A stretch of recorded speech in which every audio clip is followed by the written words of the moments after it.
Barça-Milan, dernier match de la pré-saison, dernier match en tout cas de la tournée aux USA. Avant match, c'est parti.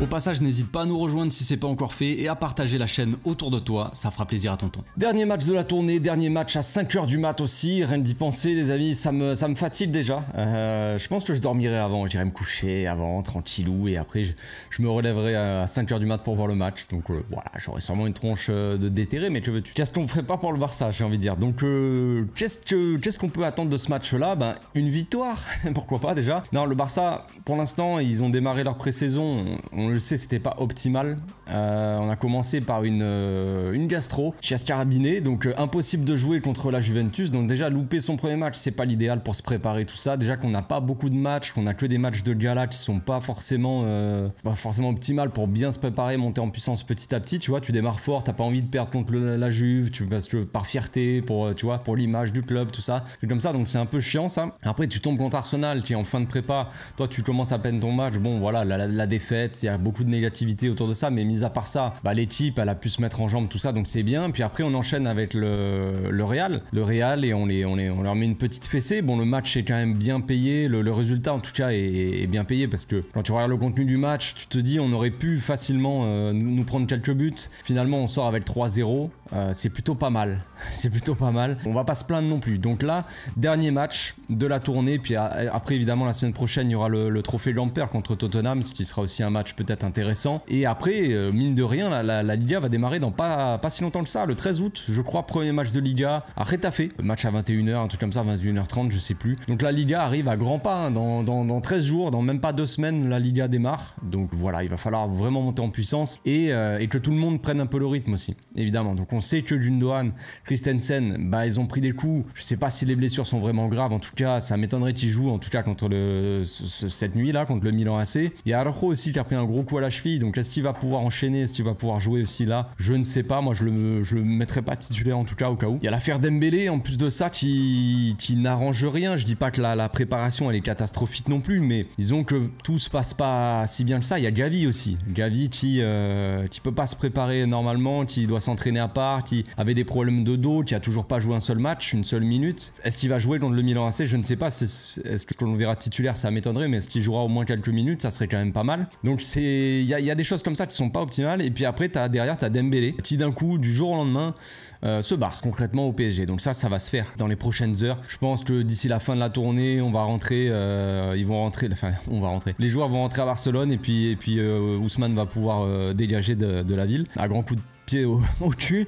Non, je pense qu'il va, c'est très probable, hein. De toute façon il s'est mis d'accord avec le PSG, c'est presque officiel maintenant que Dembélé va partir. Il reste plus qu'à se mettre d'accord. Hier on parlait encore, mais bon, les choses changent tellement vite qu'on sait pas vraiment ce qui se passe exactement. Mais vous savez, il y avait la clause hier, la clause de 50 millions qui à minuit passait à 100 millions. Ce qui se dit là dernièrement, c'est que vu que Dembélé l'a communiqué au club avant minuit, avant le 1er août en fait, tout simplement, il a communiqué au club qui voulait partir. Ils s'étaient mis d'accord avant que si Dembélé et son agent ils communiquaient au club qui voulait partir, tout ça avant que la clause passe à 100 millions, le joueur pourrait partir quand même à 50 millions. C'est une sorte de clause privée, tu vois, entre le joueur, l'agent et le club. Et ce que j'ai lu aussi, c'est que avec cette clause privée, ça c'est un truc que vraiment je ne comprends pas. Par contre, pour moi ça n'a aucun sens. Donc par rapport à la clause privée, ça serait le PSG qui donnerait 50 millions au Barça et on donnerait quand même la moitié à Dembélé et son agent. Ça c'est un truc, il faudra vraiment me l'expliquer, parce que j'arrive pas à saisir le but de l'affaire quand même. Parce que concrètement, ils n'ont pas pu mettre 50 millions et payer la clause avant. Pour quelle raison, on ne sait pas vraiment. Est-ce que les papiers, est-ce qu'ils n'ont pas eu le temps de s'en occuper? J'en sais rien, je m'en fous complètement. Mais ils n'ont pas pu le faire, ils n'ont pas pu payer la clause de 50 millions. Et à minuit, tu as la clause qui passe à 100 millions. Pour quelle raison, d'un coup, on devrait quand même, tu vois, utiliser cette clause de 50 millions? Ça n'a pas vraiment de sens pour moi. Enfin, du côté du club, forcément, du côté du joueur et du PSG, c'est très bien. Mais côté club, je vois pas l'intérêt de faire une sorte de truc comme ça, une sorte d'arrangement. Encore si tu dis aux joueurs, on accepte quand même que tu partes pour 50 millions, mais on ramasse les 50 millions pour nous, là je comprends.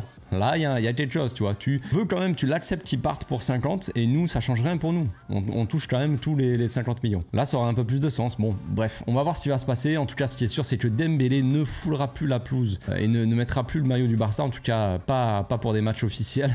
Peut-être qu'il le mettra chez lui ou j'en sais rien. Mais ça dégage du club, évidemment. Ça dégage du club. Ça fait bien longtemps que ça fait des histoires, tout ça. On a déjà vécu pas mal d'histoires autour de ça. Moi, j'avais apaisé mon cœur. J'avais dit, bon, on va mettre de côté un peu tout ça. Dembélé a fait un effort avec son agent, un pseudo-effort, et ils ont accepté de prolonger. Il reste au club, tout ça. On va un peu effacer l'ardoise, effacer ses rancœurs. On va mettre de côté tout ça et on va se concentrer sur le football. Voilà, il reste au club, tant mieux pour nous. Là, maintenant, il refait des histoires encore un an après tout le bordel qu'il avait fait. Au bout d'un moment, faut pas nous prendre pour des cons non plus. Je veux dire, j'ai ma patience, elle a des limites, ok? Donc pour ce match-là, j'aimerais bien voir des joueurs qu'on n'a pas beaucoup vus. J'aimerais bien que Xavi fasse un peu plus tourner. Évidemment, il va falloir que les joueurs qui vont débuter la Liga, tout ça, débuter le championnat, va falloir qu'ils montent en puissance. Mais j'aimerais bien voir quelques petits joueurs quand même qu'on n'a pas l'habitude de voir, c'est-à-dire toujours Mikayil Faye. J'aimerais bien voir quelques minutes.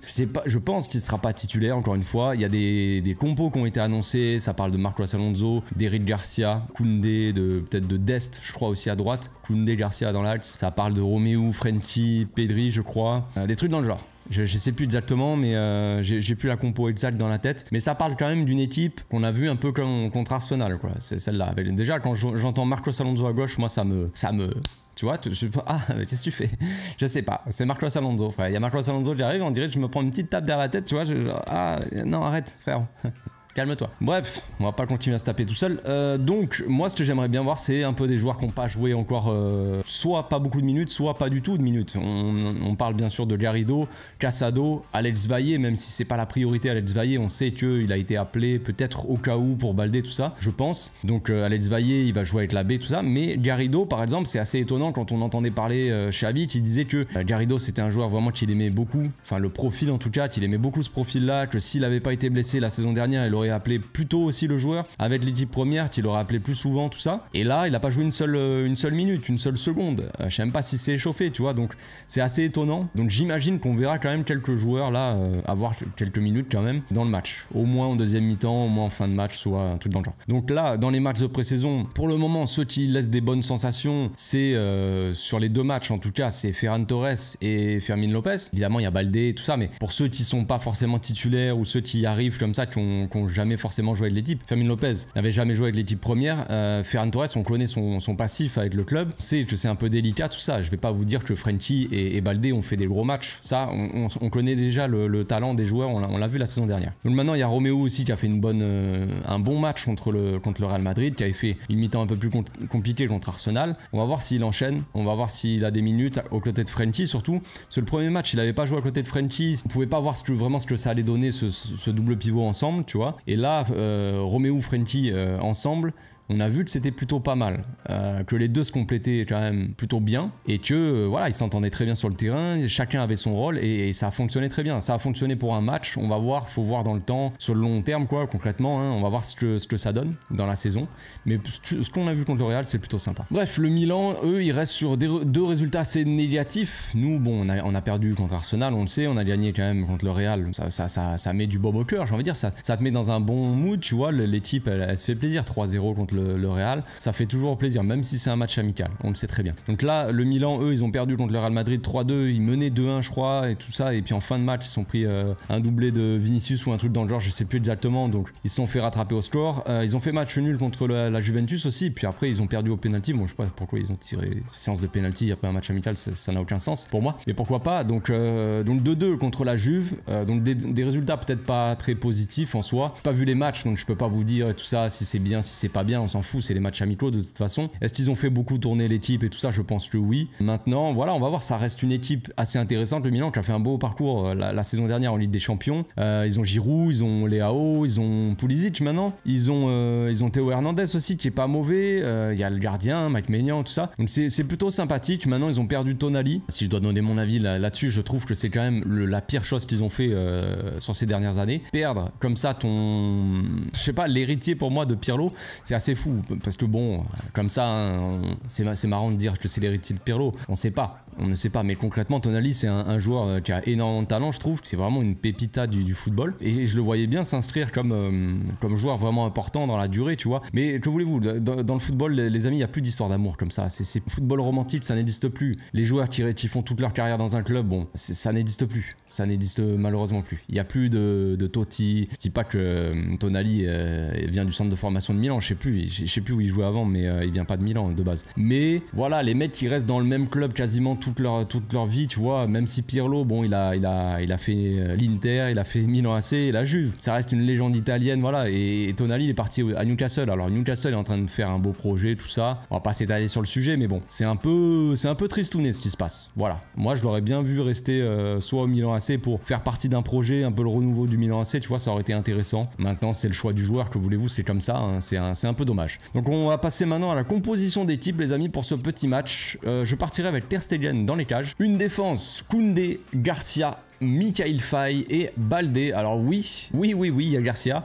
Comme je l'ai dit, Christensen a pris un coup, enfin, en tout cas, il était blessé, je sais plus si je crois que c'était musculaire, ou alors c'était la cheville, je sais plus. Mais il est sorti, donc je prendrai pas trop de risques avec Christensen, on connaît un peu le gars. Araujo, pareil, il s'est fait découper, donc voilà, je serais pas chaud. Après, mettre Sergio Dest face à Leao, bon, je pense que je prendrai pas trop de risque non plus. Donc on va tester le Koundé à droite, écoutez, c'est comme ça. Garcia dans l'axe avec Mikayil Faye, c'est un peu, vous allez me dire, c'est un peu risqué, mais j'ai vraiment pas envie de voir Dest à droite, donc c'est comme ça. Mais j'ai envie de voir Mikayil Faye, tu vois, quelques minutes. Je pense qu'il sera pas titulaire, les amis, on va pas s'enflammer non plus. Je pense que ça se trouve Koundé, Garcia en défense, mais j'espère qu'il aura quand même quelques minutes. Moi je partirai titulaire parce que j'ai envie, c'est tout, c'est comme ça.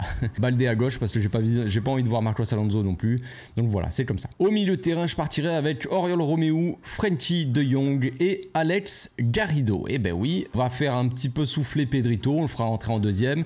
J'aimerais bien voir aussi Gavi rentrer en cours de match parce que mine de rien il n'a pas joué les 2 premiers matchs, donc j'aimerais bien voir ce que ça donne quand même. J'aimerais bien voir un petit peu mon petit Gavi commencer la pré-saison parce qu'après on aura quand même besoin de lui. Donc voilà, Gundogan pareil, je le fais un peu souffler. Je pense que il a dit lui-même sur les réseaux, il avait répondu sur Twitter, il a dit que c'était pas trop grave sa blessure, mais je ne le mettrai pas contre le Milan, je le ferai souffler contre le Milan, à voir s'il sera là contre Tottenham et puis pour le début de la Liga tout ça, mais là pour l'instant je prends pas de risque non plus. Romeu, Frenkie, le double pivot, ben on va voir ce que ça donne. Sur un deuxième match, ça peut être sympa. Je demande qu'à voir, tout simplement. Et pour finir donc en attaque, Rafinha à droite, Dembélé n'existe plus, Lewandowski dans l'axe et Fermin Lopez à gauche. Donc j'aimerais bien voir Fermin Lopez dans un milieu à 4, hein, concrètement, une sorte de rôle de Gavi qu'il avait la saison dernière, ce rôle de faux ailier là qui rentre dans l'axe. On a vu qu'il était intéressant contre le Real Madrid, bon, hein, il a sorti avec un but et une passe décisive quand même, donc c'est plutôt pas mal. Le premier match, il avait montré quelques petites minutes intéressantes. Et puis après, moi, en cours de match, voilà, je ferai des changements. Je mettrai par exemple, pourquoi pas tester Ansu Fati à la place de Fermin Lopez, tu vois, même si on pourrait très bien mettre Ansu Fati titulaire, hein, concrètement. Mais bon, voilà, dans un premier temps, j'aimerais bien voir Fermin Lopez titulaire avec Lewandowski à côté de lui, tout ça, pour voir quelque chose juste. Puis après, il connaît bien aussi Garrido normalement, donc ça peut être pas mal. Ça fait quand même 2 jeunes en milieu créateur. Mais c'est un match amical, donc bon, je me prends pas la tête non plus avec ça. Donc en cours de match, je mettrai Ansu Fati à la place de Fermin Lopez. J'aimerais bien voir Ferran aussi pour voir s'il va rentrer et qu'il va encore claquer un but, pourquoi pas, ça peut être sympa. Et puis évidemment, j'aimerais bien voir Lamine Yamal à la place de Rafinha en cours de match, voir un peu quelques minutes. Tout ça, il était rentré contre Arsenal et ça avait été plutôt sympathique. J'avais bien aimé son petit match, donc on va voir. On va voir ce que ça donne, mais ça peut être sympa. Puis après, voilà, faire tourner de façon au milieu. J'aimerais bien voir Casado un petit peu, comme j'ai dit. Gavi aussi. Pourquoi pas mettre Alex Valle à la place de Marcos Alonso, même si je n'y crois pas. Et puis voilà, après, bon, Sergio Dest. Perso, vaut mieux pas faire jouer Sergio Dest parce que plus on le fait jouer, plus sa valeur elle est en train de chuter. Complètement, donc voilà. Voilà, je pense que j'ai fait le tour, les amis. On se retrouve demain matin, on va dire, hein, quand même, parce que je sortirai le débrief autour de 8h du mat, sûrement, un truc dans le genre. Et bon, d'ici là, hein, portez-vous bien, passez une très bonne journée, un bon match pour ceux qui auront le courage de se lever ou de rester éveillés jusqu'à 5h du mat. Donc à demain, ciao.